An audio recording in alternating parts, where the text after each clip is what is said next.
Hi ನಮಸ್ಕಾರ ಎಲ್ರಿಗೂ ಪ್ರೀತಿಯಿಂದ ಕಲಾ ಚಾನಲ್ಗೆ ಎಲ್ರಿಗೂ ಸ್ವಾಗತ ಸುಸ್ವಾಗತ. ಹಾಗೆಯೇ ನಾನು ಬೆಳಗ್ಗೆ ವಾಕಿಂಗು ಎಲ್ಲ ಆಗೋಯಿತು. ಈಗ ಬಂದುಬಿಟ್ಟು ಇದೇನೋ ಬೂದ್ಗುಂಬಳಕಾಯಿ, ನೆಲ್ಲಿಕಾಯಿ, ಕೊತ್ತಂಬರಿ ಸೊಪ್ಪು ಜ್ಯೂಸ್ ಕುಡ್ದಾದ ನಂತರ ಮಕ್ಕಳಿಗೆ ಬಾಣಲೆ ರೊಟ್ಟಿ ಮಾಡಿ ಮೊಸರು ಬಜ್ಜಿ ಮಾಡಿ ಕಳಿಸ್ಬಿಟ್ಟೆ ಟಿಫನ್ಗೆ. ಈಗ ಬಂದುಬಿಟ್ಟು ಒಂದು ಅರ್ಧ ಕಪ್ಪಷ್ಟು ಹೆಸರುಬೇಳೆ, ಒಂದು ಅರ್ಧ ಕಪ್ಪು ಕಡಲೆಬೇಳೆ, ತುಪ್ಪ, ಸೊಪ್ಪು ಮತ್ತು ಕರ್ಬೇವಿನ ಸೊಪ್ಪು, ಸಾಸಿವೆ, ಜೀರಿಗೆ, ಬೆಳ್ಳುಳ್ಳಿ, ತರಕಾರಿ, ಈರುಳ್ಳಿ, ಹಸಿಮೆಣ್ಸಿನ್ಕಾಯಿ, ತೆಂಗಿನಕಾಯಿ ಎಲ್ಲ ತೊಗೊಂಡಿದ್ದೀನಿ.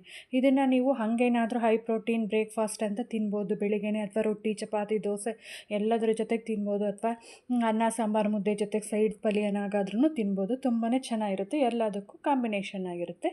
ಈಗ ತುಪ್ಪ ಹಾಕಿ ಸ್ವಲ್ಪ ಅದು ಬಿಸಿ ಆದ ನಂತರ ಅದಕ್ಕೆ ಸಾಸಿವೆ, ಜೀರಿಗೆ, ಕರ್ಬೇವಿನ ಸೊಪ್ಪು ಹಾಕಿ ಒಗ್ಗರಣೆಗೆ ಜಜ್ಜಿರ್ತಕ್ಕಂಥ ಒಂದು ಗೆಡ್ಡೆ ಬೆಳ್ಳುಳ್ಳಿನೂ ಸಹ ಹಾಕಿ ಚೆನ್ನಾಗಿ ಫ್ರೈ ಮಾಡ್ಕೋತಾ ಇದ್ದೀನಿ. ಯಾವುದಕ್ಕೆ ಬೇಕಾದರೂ ತಿನ್ಬೋದು.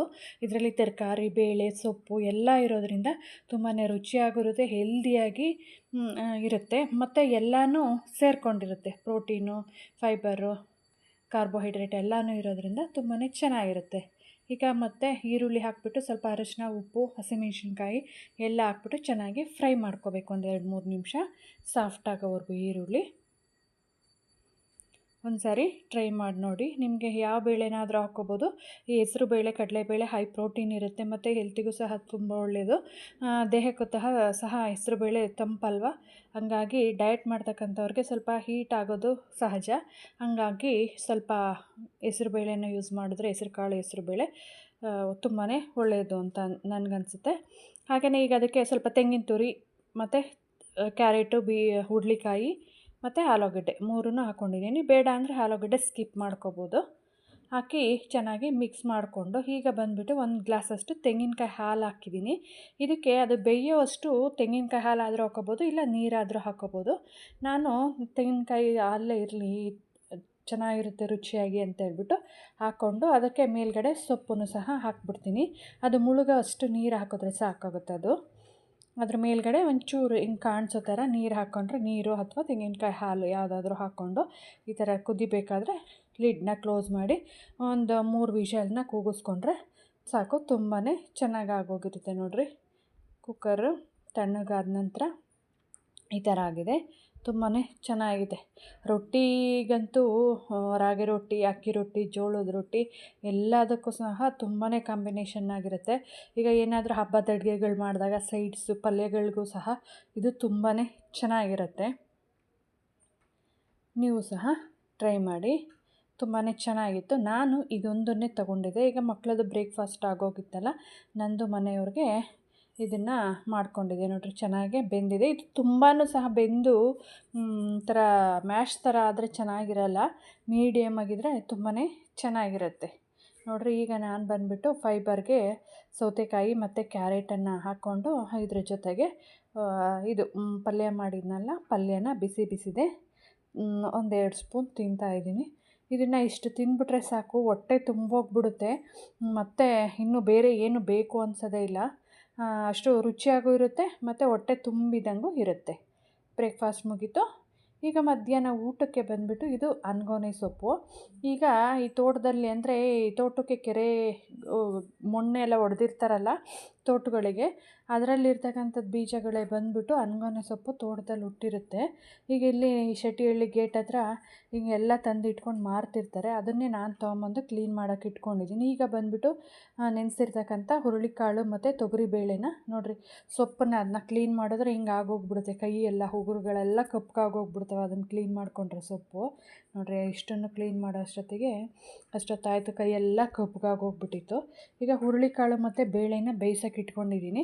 ಈ ಸೊಪ್ಪನ್ನು ಸ್ವಲ್ಪ ಉಪ್ಪು ನೀರಲ್ಲಿ ನೆನೆಸಿ ನೀಟಾಗಿ ಒಂದು 3-4 ಸರಿ ತೊಳೆದ್ಬಿಟ್ಟು ಬಸಿ ಹಾಕ್ಬಿಟ್ಟು ಒಂದು ಅರ್ಧ ಗಂಟೆ ನೋಡಿರಿ, ಬೇಳೆ ಬೆಂದೋಗಿದೆ. ಬೇಳೆನೂ ಹುರುಳಿಕಾಳು, ಈಗ ಸೊಪ್ಪು ಅದು ಮಿಕ್ಸ್ ನೋಡಿ ಚೆನ್ನಾಗಿ ಬೆಂದೋಗ್ಬಿಟ್ಟಿದೆ. ಈ ಸೊಪ್ಪನ್ನು ಚೆನ್ನಾಗಿ ಒಂದು 3-4 ಸರಿ ತೊಳೆದು ರೆಡಿ ಮಾಡಿ ಕಟ್ ಮಾಡಿ ಬೇಳೆ ಮತ್ತು ಹುರುಳಿಕಾಳು, ಸೊಪ್ಪು ಎಲ್ಲನೂ ಕಟ್ ಮಾಡಿ ಇಟ್ಟು ಅದಕ್ಕೆ ರುಚಿಗೆ ತಕ್ಕಷ್ಟು ಉಪ್ಪು ಹಾಕಿ ಚೆನ್ನಾಗಿ ಬೇಯಿಸ್ಕೊಳ್ಳೋಕೆ ಇಟ್ಕೊಂಡಿದ್ದೀನಿ ಒಂದು ಕಡೆ. ಇನ್ನೊಂದು ಕಡೆ ಸಾಂಬಾರಿಗೆ ರೆಡಿ ಮಾಡ್ಕೊತಾ ಇದ್ದೀನಿ. ಜೀರಿಗೆ 1 ಸ್ಪೂನಷ್ಟು, ಒಂದು 6 ಇಂದ 7 ಅಂದರೆ ನಮ್ಮ ಖಾರಕ್ಕೆ ಎಷ್ಟು ಬೇಕೋ ಅಷ್ಟು ಹಸಿಮೆಣ್ಸಿನ್ಕಾಯಿ ಆದರೂ ಹಾಕ್ಕೊಳ್ಳಿ, ಒಣಮೆಣ್ಸಿನ್ಕಾಯಿ ಆದರೂ ಹಾಕ್ಕೊಳ್ಳಿ. ಈ ಥರ ಸಾಂಬಾರಿಗೆ ಒಣಮೆಣ್ಸಿನ್ಕಾಯಿ ಹಾಕ್ಕೊಂಡ್ರೆ ತುಂಬಾ ರುಚಿ ಇರುತ್ತೆ ಅಂತಾರೆ. ಹಾಗಾಗಿ ನಾನು ಒಣಮೆಣ್ಸಿನ್ಕಾಯಿ, ಜೀರಿಗೆ ಹುರಿದಾದ ನಂತರ ಅದಕ್ಕೆ ಸ್ವಲ್ಪ ಹಸಿ ತೆಂಗಿನಕಾಯನ್ನು ಹಾಕ್ಕೊಂಡಿದ್ದೀನಿ. ಹಾಕ್ಕೊಂಡು ಅಂದರೆ ಹಸಿ ತೆಂಗಿನಕಾಯಿ ಹುರಿಯೋದೇನು ಬೇಕಾಗಿಲ್ಲ. ನಾನಿದು ಫ್ರಿಜ್ಜಲ್ಲಿಟ್ಟಿದ್ದೆ, ಹಂಗಾಗಿ ತಣ್ಣಗಿರುತ್ತೆ ಮತ್ತು ಮಧ್ಯಾಹ್ನ ಸಾಂಬಾರು ಅಳಿಸ್ಬಿಡುತ್ತೆ ಅಂತ ಸ್ವಲ್ಪ ಬಿಸಿ ಮಾಡ್ಕೊಂಡು ಆಫ್ ಮಾಡಿಬಿಟ್ಟಿದ್ದೀನಿ. ಸ್ಟವ್ನ ಆಫ್ ಮಾಡಿಕೊಂಡು ಬೆಳ್ಳುಳ್ಳಿ ಹಾಕ್ಕೊಂಡಿದ್ದೀನಿ ಈಗ ಅದಕ್ಕೆ. ಮತ್ತು ಇದು ಬೆಂದಿರ್ತಕ್ಕಂಥ ಸ್ವಲ್ಪ ಕಾಳು ಬೇಳೆ ಸೊಪ್ಪನ್ನು ಹಾಕ್ಕೊಂಡಿದ್ದೀನಿ 1 ಸ್ಪೂನಷ್ಟು. ಮತ್ತು ಸ್ವಲ್ಪ ನೆನೆಸಿರ್ತಕ್ಕಂಥ ಹುಣಸೆಹಣ್ಣು, ಒಂದು ನಿಂಬೆಹಣ್ಣಿನ ಗಾತ್ರದಷ್ಟು ಹುಣಸೆಹಣ್ಣು. ನಾವು ಎಷ್ಟು ಸಾಂಬಾರು ಮಾಡ್ತೀವೋ ನೋಡಿಕೊಂಡು ಅದಕ್ಕೆ ಕರೆಕ್ಟಾಗಿ ಉಪ್ಪು ಹುಳಿ ಹಾಕ್ಕೋಬೇಕು. ಮತ್ತು ಕೊತ್ತಂಬರಿ ಸೊಪ್ಪನ್ನು ಲಾಸ್ಟಲ್ಲಿ ಹಾಕ್ತೀನಿ. ಈಗ ನೋಡಿರಿ, ಬಸಿ ಹಾಕ್ಕೊಂಡೆ, ಬೆಂದಿತ್ತಲ್ವ ಸೊಪ್ಪು ಕಾಳು ಬೇಳೆ ಎಲ್ಲ ಬಸಿ ಹಾಕ್ಕೊಂಡು ನೀರು ಸಪ್ರೇಟು ಪಲ್ಯ ಸಪ್ರೇಟ್ ಮಾಡಿಕೊಂಡು ಈಗ ನೋಡಿರಿ ಅದೆಲ್ಲ ಹಾಕ್ಕೊಂಡು ರುಬ್ಕೊಂಡು ಕೊನೆಗೆ ಎಂಡಲ್ಲಿ ಕೊತ್ತಂಬರಿ ಸೊಪ್ಪು ಹಾಕೋದ್ರಿಂದ ಮೇಲ್ಗಡೆ ಈ ಥರ ಚೆನ್ನಾಗಿ ಕಾಣಿಸುತ್ತೆ ತರಿಯಾಗಿ. ತುಂಬ ಆಗೋಗ್ಬಿಡ್ತು ಇದಕ್ಕೆ. ಬೆಳಗ್ಗೆ ಮಧ್ಯಾಹ್ನ ಇದಕ್ಕೆ ಮುದ್ದೆ ಮಾಡಿಕೊಂಡು ನಾನು ನಮ್ಮ ಮನೆಯವರು ಊಟ ಮಾಡ್ಕೊಂಡಿದ್ದು. ನೋಡಿರಿ, ಈಗ ಸೊಪ್ಪಿಗೆ ಒಗ್ಗರಣೆ ಹಾಕ್ತಾಯಿದ್ದೀನಿ. ಅದೇ ಇದನ್ನು ಹುರ್ಕೊಂಡಿದ್ನಲ್ಲ ಅದೇ ಬಾಣಲೆಯಲ್ಲೇ ಒಗ್ಗರಣೆ ಹಾಕ್ಕೊಂಡಿದ್ದೀನಿ. ಸ್ವಲ್ಪ ಕೊಬ್ಬರಿ ಎಣ್ಣೆ ಹಾಕ್ಕೊಂಡು ಸಾಸಿವೆ ಕರಿಬೇವಿನ ಸೊಪ್ಪು ಹಾಕ್ಕೊಂಡು ಈರುಳ್ಳಿ, ಒಣಮೆಣ್ಸಿನ್ಕಾಯಿ, ನೀವು ಬೇಕಂದರೆ ಹಸಿಮೆಣ್ಸಿನ್ಕಾಯಿನಾದರೂ ಹಾಕ್ಕೋಬೋದು. ನಾನು ಆದಷ್ಟು ಈ ಸೊಪ್ಪಿನ ಜೊತೆ ಸಾಂಬಾರು ಜೊತೆ ಮಾಡ್ತಕ್ಕಂಥ ಪಲ್ಯಗಳಿಗೆಲ್ಲನೂ ಒಣಮೆಣ್ಸಿನ್ಕಾಯಿನೇ ಹಾಕೋದು. ಹಾಗಾಗಿ ಅದನ್ನು ಹಾಕಿ ಈಗ ಒಂದು ಹಿಡಿಯಷ್ಟು ಹಸಿ ತೆಂಗಿನಕಾಯಿನೂ ಸಹ ಹಾಕಿ ಒಂದು ಸ್ವಲ್ಪ ಬಿಸಿ ಆಗೋವರೆಗೂ 1 ನಿಮಿಷ ಫ್ರೈ ಮಾಡಿಕೊಂಡು ಈಗ ಆ ಸೊಪ್ಪು ಕಾಳು ಬೇಳೆ ಬೆಂದಿರೋದನ್ನು ಹಿಂಡ್ಕೊಂಬಿಟ್ಟು ಚೆನ್ನಾಗಿ ನೀರು ತೆಕ್ಕೊಂಡು ಇದಕ್ಕೆ ಹಾಕಬೇಕು. ಒಗ್ಗರಣೆ ಜೊತೆಗೆ ಹಾಕಿ ಚೆನ್ನಾಗಿ ಮಿಕ್ಸ್ ಮಾಡಿಕೊಂಡ್ರೆ ಪಲ್ಯನೂ ರೆಡಿಯಾಗೋಯಿತು. ಪಲ್ಯ ರೆಡಿಯಾಗೋಯಿತು. ಸಾರು, ಉಪ್ಸಾರು, ಬಸ್ಸಾರು ಏನಾದರೂ ಅನ್ಬೋದು, ಅನ್ನಗನೆ ಸೊಪ್ಪಿನ ಬಸ್ಸಾರು ರೆಡಿಯಾಗೋಯಿತು. ಮುದ್ದೆಗಿಟ್ಟಿದ್ದೀನಿ. ಮುದ್ದೆ ಮಾಡಿಕೊಂಡು ತಿಂದಿದ್ದಾಯಿತು. ಸಂಜೆ ಮಗಳು ಬಂದಳು ಸ್ಕೂಲಿಂದ. ಬಂದು ಅವರಿಬ್ಬರಿಗೂ ಬಿಸಿ ಬಿಸಿ ಅನ್ನ ಮಾಡಿದ್ದೆ, ತಿಂತಾಯಿದ್ರು. 5:30 ಆಯಿತು. ಯಾಕೆಂದರೆ ನಂದು ಈ ವಾಚ್ಗೂ ಮತ್ತು ಮಾಮೂಲಿ ಮನೇಲಿರೋ ವಾಚಿಗೂ ಅರ್ಧ ಗಂಟೆ ಡಿಫ್ರೆನ್ಸ್ ಇದೆ. ಆಗಿದೆ. ಯಾಕಂటే ಅಂತ್ಯ ನೋಡ್ರಿ, ಇವರೆಲ್ಲ ರೆಗ್ಯುಲರ್ ಚೌಕಬಾರ ಆಡೋರು. ನಾಳೆ ನಾವು ಆಂಟಿಯರೆಲ್ಲ ಯೂಟ್ಯೂಬಲ್ಲಿ ಬರಲಿ ಅಂತ ನೋಡ್ರಿ. ಅಜ್ಜಿ ಇಲ್ಲಿ ಎನ್ಕರೇಜ್ ಮಾಡುತ್ತೆ ಇವ್ರಿಗೆ, ಗೆದ್ದವ್ರಿಗೆ. ಅಜ್ಜಿ, ಆಂಟಿ ಸುಚಿಯಲ್ಲಿ ಮಲ್ಕೊಂಡಿದ್ದಾಳೆ ನೋಡ್ರಿ. ನಮ್ಮ ಪಾರ್ಕ್ ಎಲ್ಲ ಎಷ್ಟು ಗ್ರೀನಾಗಿ ಇಟ್ಟಿದ್ದೀವಿ, ಎಷ್ಟು ನೀಟಾಗಿ ಇಟ್ಟಿದ್ದೀವಿ. ಆಂಟಿ ನೋಡ್ರಿ, ನಮ್ಮ ವಿಜಯ ಆಂಟಿ ಮಲ್ಲಿಗೆ ಗಿಡ, ನಮ್ಮ ವೇದ ಆಂಟಿಯವ್ರದ್ದು ಇದು. ಹಾಂ,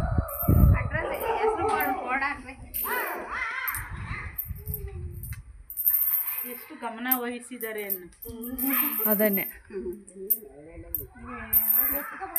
ಹೀಗೇನೆ 5:30 ಹೊರಟ್ಬಿಟ್ರೆ ನಮ್ಮ ಆಂಟಿಯವ್ರನ್ನೆಲ್ಲ ಅಲ್ಲೆಲ್ಲ ಫುಲ್ ನಮಗೆ ಕ್ಲೋಸ್ ನೈಬರ್ಸ್ ಅಲ್ವ ಇರೋದು. ಎಲ್ಲರೂ ಮಾತಾಡಿಸ್ಕೊಂಡು ನಾನು ಲೇಔಟ್ಗೆ ವಾಕ್ ಬರೋ ಅಷ್ಟೊತ್ತಿಗೆ 5:40 ಆಗಿಬಿಟ್ಟಿರುತ್ತೆ. 5:30 ಬಿಟ್ಟರೆ 5:40 ಆಗಿಬಿಟ್ಟಿರುತ್ತೆ. ಈ ಲೇಔಟಿಗೆ ಬಂದೆ. ಇಲ್ಲಿ ತುಂಬಾ ದೊಡ್ಡ ಲೇಔಟು ಇದು. 1 ರೌಂಡ್ ಪೂರ್ತಿ ಎಡ್ಜ್ವರೆಗೂ ಲೇಔಟ್ವರೆಗೂ 1 ರೌಂಡ್ ಬಂದರೆ ಸಾಕು. 1,500 ಸ್ಟೆಪ್ ಆಗುತ್ತೆ. 1.5 ಕಿಲೋಮೀಟ್ರ್ ಆಗುತ್ತೆ. ತುಂಬಾ ದೊಡ್ಡ ಲೇಔಟ್ ಇದು. ಇದನ್ನು 6 ರೌಂಡ್ ಹಾಕ್ತೀವಿ. ನಾನು ನಮ್ಮ ಫ್ರೆಂಡ್ ಬರ್ತಾರೆ ಇವಾಗ, ಅವರು ಜಾಯಿನ್ ಆಗ್ತಾರೆ. 6 ರೌಂಡ್ ಹಾಕಿದ್ರೆ 1.5 ಗಂಟೆ ಆಗುತ್ತೆ.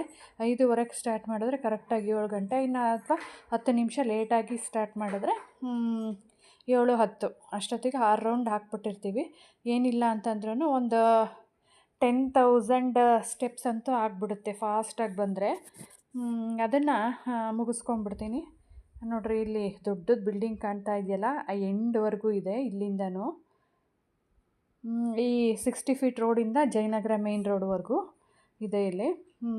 ಎಲ್ಲ ಮನೆಗಳಿನ್ನೂ ಈಗ ಸ್ಟಾರ್ಟಿಂಗ್ ಆಗ್ತಾ ಇದೆ. ತುಂಬಾ ಚೆನ್ನಾಗಿದೆ ಲೇಔಟ್ ಒಳಗಡೆ. ಹಂಗಾಗಿ ಈಗ ಫ್ರೆಂಡನ್ನು ಬಂದು ಜಾಯಿನ್ ಆಗ್ತಾರೆ. ಎಲ್ಲ ವಾಕಿಂಗ್ ಎಲ್ಲ ಮುಗಿಸ್ಕೊಂಡು ಬಂದು ನಾನೀಗ ಸಂಜೆ ಮಕ್ಕಳಿಗೆ ಮತ್ತು ನನಗೆ ಸಂಜೆ ರಾತ್ರಿ ಊಟ ಮಾಡಲ್ಲಲ್ವ, ಅದಕ್ಕೆ ಒಂದು ಮಿಲ್ಕ್ ಶೇಕ್ ಮಾಡ್ಕೊಳ್ಳೋಣ ಅಂತೇಳ್ಬಿಟ್ಟು ಇಲ್ಲಿ ಬಾದಾಮಿ, ಗೋಡಂಬಿ ಮತ್ತು ಇದು ಅಂಜೂರ, ಡೇಟ್ಸು, ಇದೇನು ಬಾಳೆಹಣ್ಣು, 1 ಗ್ಲಾಸ್ ಹಾಲು, ಬೆಲ್ಲ, ಏಲಕ್ಕಿ ಪುಡಿನ ತೊಗೊಂಡಿದ್ದೀನಿ. ಇದೆಲ್ಲನೂ ಚೆನ್ನಾಗಿ ಮಿಕ್ಸಿ ಮಾಡಿಬಿಟ್ಟು ರುಬ್ಬಿಟ್ಟು ಬೀಜ ಎಲ್ಲ ತೆಗೆದುಬಿಟ್ಟು ಅದು ಡೇಟ್ಸ್ದು ಮಿಕ್ಸಿ ಮಾಡಿಬಿಟ್ಟು ಹಾಲು ಹಾಕಿದ್ರೆ ತುಂಬಾ ರುಚಿಯಾಗಿರ್ತಕ್ಕಂಥ ಮಿಲ್ಕ್ ಶೇಕು ರೆಡಿ ಆಗುತ್ತೆ. ಹಾಗೆಯೇ ಎಳ್ಳಿಕಾಯ್ದು ಉಪ್ಪಿನಕಾಯಿ ಹಾಕೋಣ ಅಂತೇಳಿ ಎಳ್ಳಿಕಾಯಿನ ಬಿಸಿನೀರಲ್ಲಿ ನೆನೆಸಿಟ್ಟಿದ್ದೀನಿ. ನಮ್ಮ ಮನೆಯವ್ರಿಗೆ ಎಳ್ಳಿಕಾಯಿ ಉಪ್ಪಿನಕಾಯಿ ಅಂದರೆ ತುಂಬಾ ಇಷ್ಟ, ಹಂಗಾಗಿ ಎಳ್ಳಿಕಾಯಿ ಬಂದಾಗ ಮಾಡಿಟ್ಟಿರ್ತೀನಿ. ಈಗ ನೋಡಿ ಮಿಲ್ಕ್ ಶೇಕೂ ಸಹ ರೆಡಿ ಆಯಿತು. ಹೇಗಿತ್ತು ನನ್ನ ಈ ದಿನ? ಕೊನೆಯ ತನಕ ವಿಡಿಯೋ ನೋಡಿದ ಎಲ್ರಿಗೂ ಸಹ ತುಂಬಾ ಧನ್ಯವಾದಗಳು.